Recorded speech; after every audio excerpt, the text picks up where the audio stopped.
Tijuana had just gone through one of its worst periods. The global recession of 2008 paired with record-high drug violence that left the city wounded. Barely any tourists were coming, and for a city hyper-reliant on tourism, it was pretty rough. Tijuanenses, though, are very resilient, so the locals came up with ways to make the city something they could be proud of. There were lots of vacancies, rents were cheap, so the creative youth took advantage of it. They started opening spots that they wanted to go to. Not spots designed for tourists, but made specifically for themselves. Antonio Gamboa was one of those people. Like many of his generation, he was born in San Diego but raised in Tijuana. He grew up surrounded by the multicultural electricity of Tijuana, and he was tired of the city's identity constantly being tied to drugs and violence in the media. So, as a passionate lover of food with very little cooking ability, he gave his friends a platform, a gastro park called Telefónica that showcases the best food Tijuana has to offer. Telefónica is located inside a warehouse-type space downtown. Part outdoor, part indoor, the gastro park is a collection of food trucks outside, plus more food, wine, and a brewery inside. The decor, the ambiance, the place shows off the more artistic, vibrant, cosmopolitan side of Tijuana. I'm Alan Lilienthal, and you're listening to Only Here, a KPBS podcast about the unexplored subcultures, creativity, and struggles at the border. Today, we're going to take a break from the more produced pieces you're used to hearing in this show and continue our series of more casual, conversation-style episodes. Before we get to the interview, I've got a request for you. The Only Here team is currently on the hunt for cross-border love stories. We're looking for families and couples who've either been brought together or separated by the U.S. Mexico border. If you've got a good cross-border love story, email podcasts@kpbs.org. That's podcasts with an S at kpbs.org. Or you can leave a voicemail at 619-452-0228. Thank you. Now on The Finest, we examine an icon. Our Lady of Guadalupe has been a powerful symbol for 500 years, and artists have reimagined her as a source of resilience and pride. Listen now wherever you get your podcasts. Like a lot of border people, Antonio Gamboa has been shaped by his life on both sides of the border. I talked to him about how Telefónica was born and how it grew into a place that attracts a big cross-border crowd. And we eventually get into some exciting news about where the Gastro Park is going next. Antonio, welcome to the show. Bienvenido. Thank you, Alan. Gracias. I would love to hear about where you were born, which side you were born in, and where did you grow up? Well, I was born in San Diego, like you said. It's very common for my generation, 70-something, to be born in San Diego and being raised in Tijuana. Tijuana school, Tijuana, everything in Tijuana. Just was born here in San Diego. Yeah, that's the way it was back then.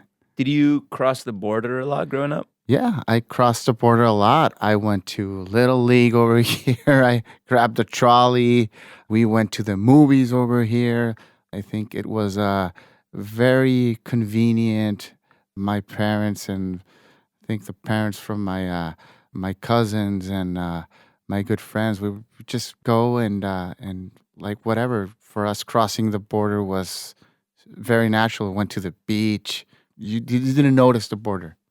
What do you remember about the border crossing experience back then? What did it feel like? It felt less crowded for sure. It felt less traffic. The immigration officers were like, you just said you were a U.S. citizen, and they mostly took your word for it. And if not, you had a birth certificate, and that was that, you know? You said you lived in Tijuana, and that's it. Where are you going? The beach, the movies, play baseball, whatever. And yeah. What was some of your favorite food growing up? Oh, of course, the tacos. You know, tacos is a way of life over there in Tijuana. Tacos over there. I think I had a conversation yesterday with somebody from San Diego that was saying, "Do you have like we love those burritos that we have over here in San Diego is very Tijuana." I was like, no, like that's a California burrito. That's a San Diego thing, and it's very good. It's great, but in Tijuana, you know you're in Tijuana when you get a taco and you didn't ask for guacamole and it's got guacamole and it's on a corn tortilla. And that's pretty basic in Tijuana. And that's very unique in in whatever part of Mexico. How you get your tacos is where you grew up in. You know you're in Tijuana when you get that sort of taco. Mm. What was the food scene like in Tijuana back then? Because now it's obviously very renowned and you've been a part of that. But back then, were people excited about going out to eat in Tijuana? I remember like when I was young, we would go out. I think Placencia family is like a staple over there, and they start off with the Giuseppe's, and it's like your Felipe's over here. It's still great. I still refer to that restaurant as that started everything.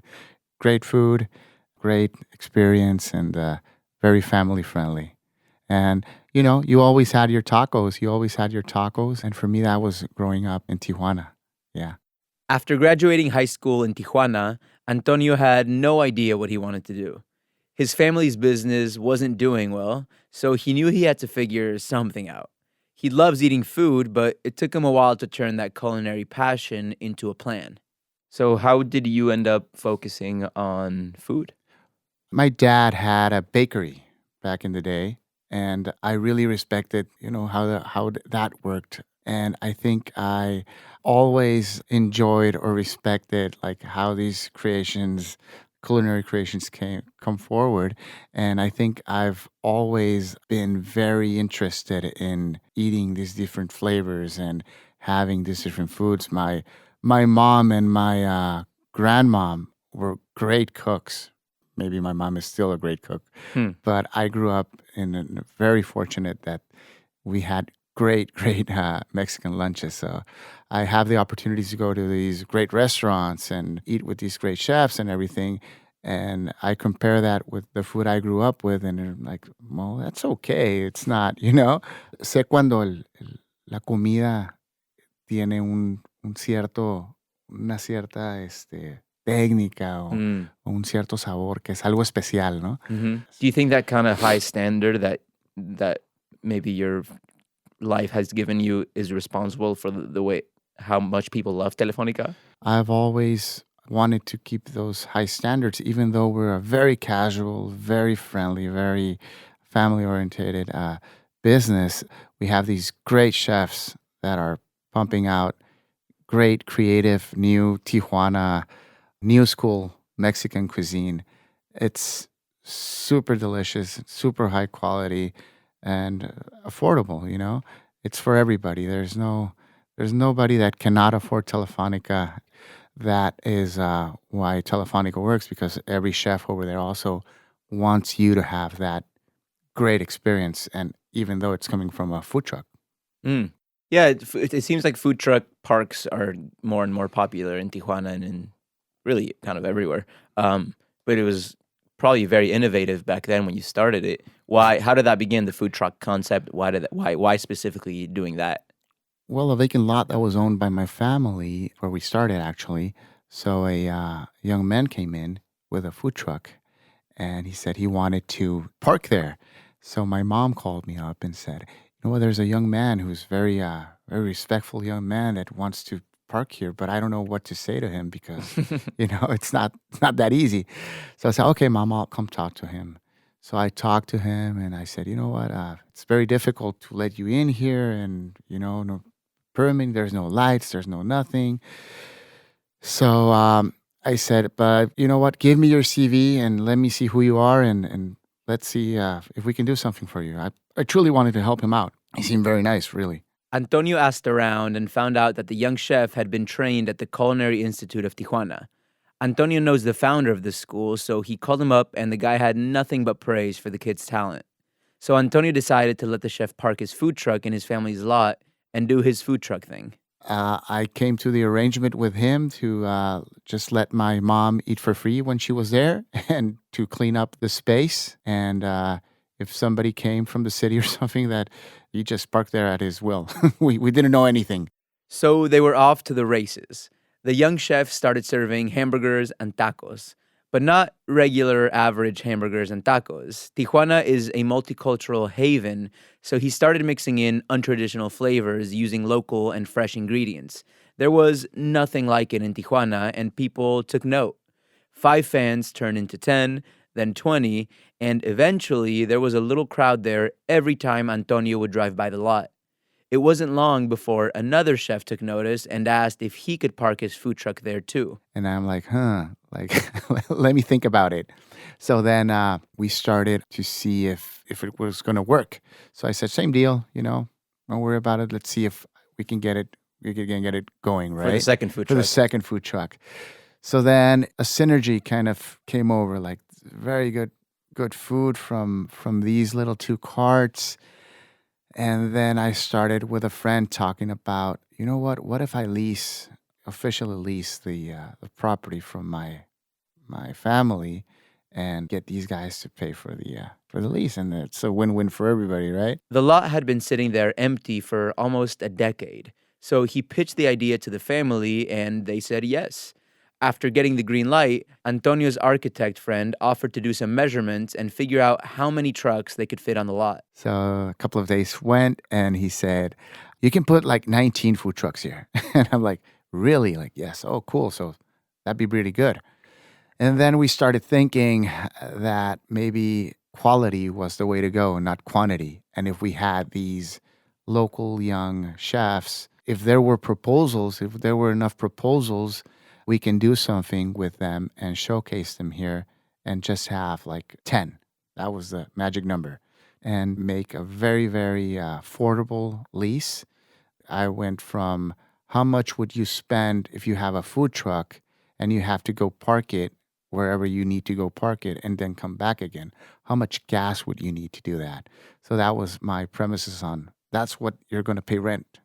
That's it, So it was a very good proposition. It was a win-win proposition for everybody. So Antonio put the word out. Any chef with a creative proposal was welcome to apply for a spot on the lot. And apparently there was a lot of interest because in just a few weeks, heavy hitters like Javier Plasencia, a now world-renowned chef from Tijuana, said they wanted in on the action. Most of the proposals were coming from food trucks that Antonio calls new school, or creative and imaginative takes on the classics. But there was even interest among some more traditional chefs like Otto, a guy who has a following of his own among Tijuana's older crowd. And the mixing of the new school with the traditional really worked. The spot grew organically and without much more than word-of-mouth promotion. The locals kept coming and coming. It seemed like Tijuana was hungry for something new. How long were you guys in that vacant lot for? About 2 years. So, and old school guy, Otto, he struggled at first. But I think younger generations told that, oh, Otto is there. Oh, Otto is there. So, and it was when Facebook was also like starting up. So it opened it up to the whole family. It opened it up, yeah. So, instead of just being for the young people, it was for everybody. Now you would see not young people, but older generations of Tijuanenses coming into there's Otto over there, Those flavors I remember, they're good. And now younger people said, oh, this is new for me. These old school flavors are new to them also. So I think it's kind of just gelled there. And it really was a fortunate mix of very talented and very responsible and very hardworking chefs and people that wanted to succeed. And I think they saw the opportunity as well. And it was only going to happen with hard work. And I think they succeeded very well at it. At what point did you realize that you had to move to a new place? When my family asked for the lot.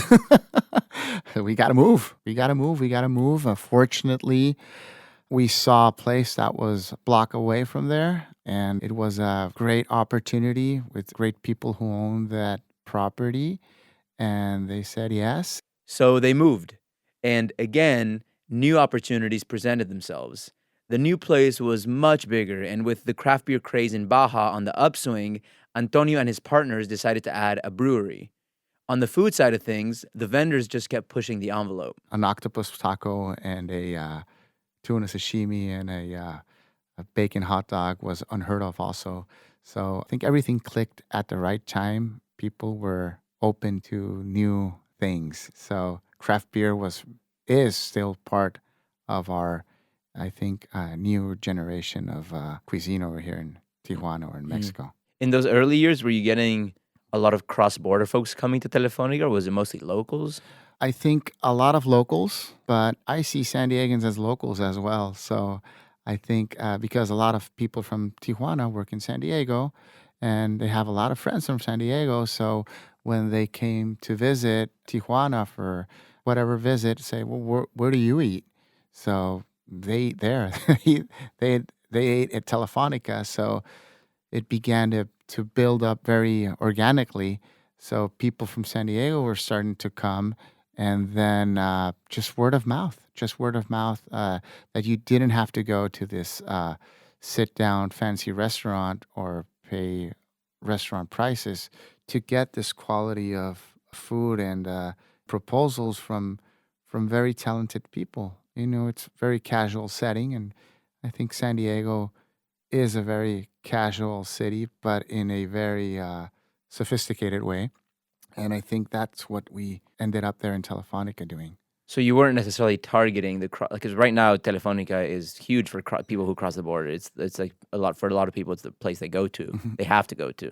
Well, I feel very very responsible and very fortunate that we can cater to people coming from San Diego or from all over the world and give Tijuana this good vibe about it. Or maybe they're coming to the doctor, or maybe just having crossing by to go to Valle, or going to take a flight, or whatever. I want them to come to Telefonica to let them know. And they're always surprised that, oh, wow, I wasn't expecting this in a good way, in a good way. And I think there's a lot of things in Tijuana that are very good for Tijuana and for Mexico. Mm-hmm. Yeah. Do you feel, given Tijuana's reputation, you said you feel responsible? Like, is that something you constantly think about? How people coming, the Telefonica is a shift that I've seen, at least for many people who have never been or even thought about coming, and they come and they see Telefonica, and something in their eyes changes. They're like, oh, this is not what I was imagining in Tijuana. Do you feel like an ambassador for food and culture in Tijuana? No, Or for shifting the identity? I wouldn't say that. I just feel very proud for my city. I owe a responsibility, I think, for the people who are there collaborating with me, the chefs, to have Telefonica as this place where people can refer to it in a very confident way. If somebody comes to visit Tijuana and somebody suggests where to go to eat or where to go to have maybe a beer or go for the day, I feel that Telefonica is a very good option to see the new Tijuana and how it's evolving. You recently told the LA Times that you saw a 30% dip in business when the migrant caravans were coming and President Trump closed the border down. Can you talk a little bit about that and how it's changed or, shifted in the recent months? It was kind of it was very new. I lived in Tijuana all my life and have never seen that kind of issue with migrants. As far as I know, they are taken care of, and there are a lot of nonprofits from both sides of the border who tend to these matters and tend to them very, very well. And I think this just went out of the hands of everybody, and they shut down the border for a couple of hours, and it affected every business in Tijuana that I know because of the publicity it got. That shuts down the border, so you cancel reservations for everything, even doctor's appointments, trips. So it did affect. You saw a dip in Telefonica. Yes, people coming significantly. It was in every news station, in every newspaper. It was the trending topic that the border was shut down because migrants were out of hand, and I think it was maybe there was 50 migrants against like a army of U.S. officials. That they contained the situation in a couple of hours. And now has it gone back to normal in the recent months? It was just that issue. It was just that once. Everything from then on has been back to normal. Obviously, Tijuana has had a reputation of violence for years, and this year again, the numbers that people see are on track to be extremely high.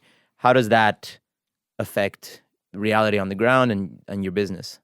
Well, the reality is that we see these numbers for violence, and you don't want to look for violence, but if you look for violence, you will find it.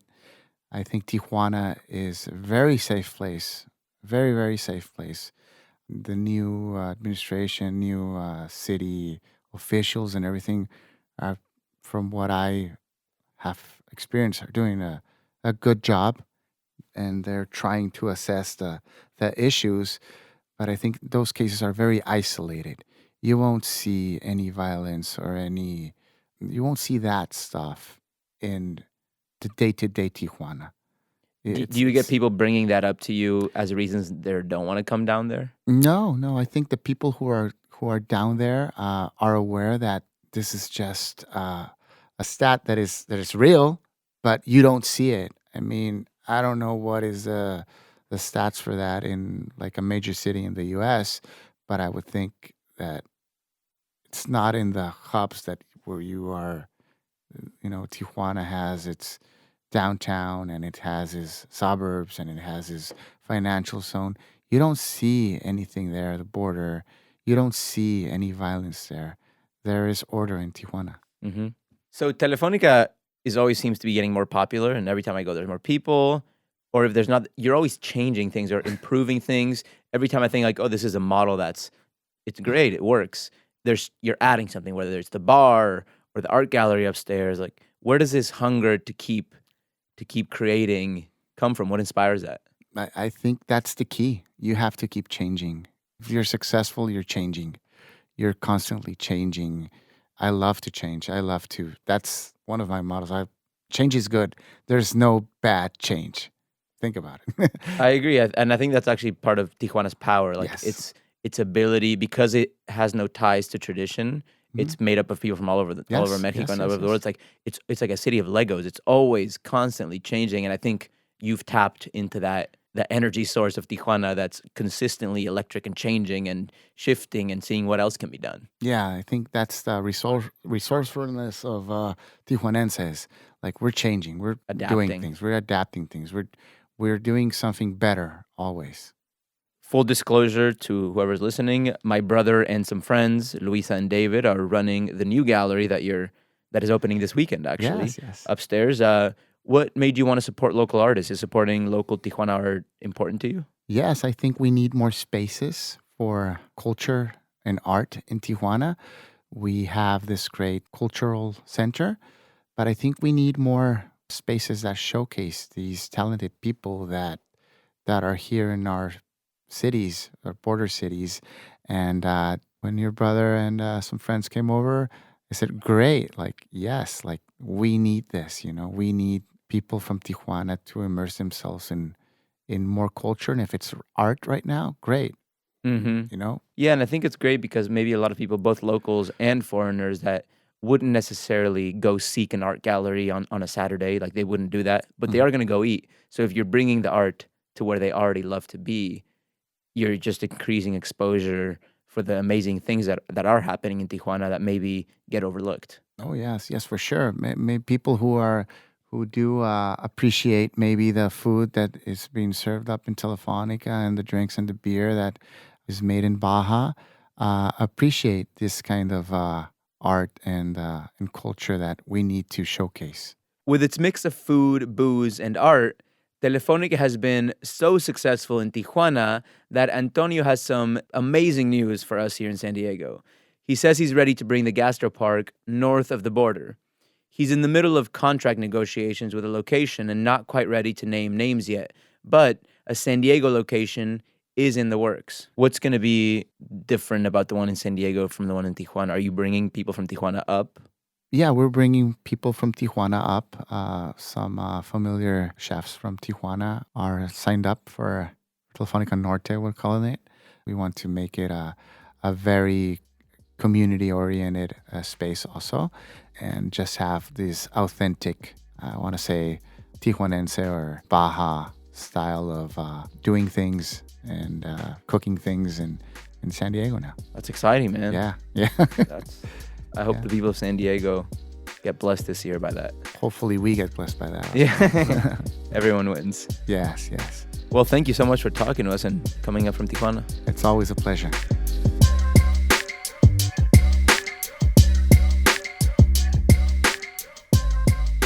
Next time on the podcast, the existential crisis that can hit hard when you lead a truly binational life. Crossing on the daily makes you juxtapose a lot of things about the two cities and about maybe oneself. We talked to a guy who lives in Tijuana but crosses almost every single day to run a food truck in San Diego. He gets real about both the struggles and benefits of living in both cities.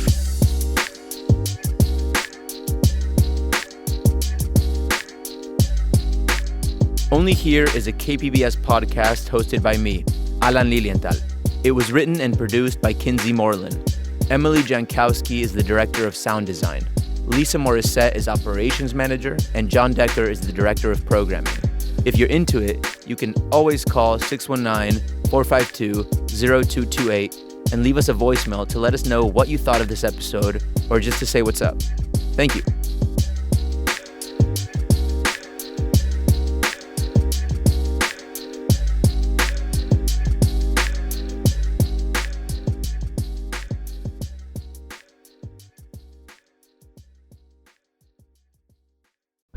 Now on The Finest, we examine an icon. Our Lady of Guadalupe has been a powerful symbol for 500 years, and artists have reimagined her as a source of resilience and pride. Listen now wherever you get your podcasts.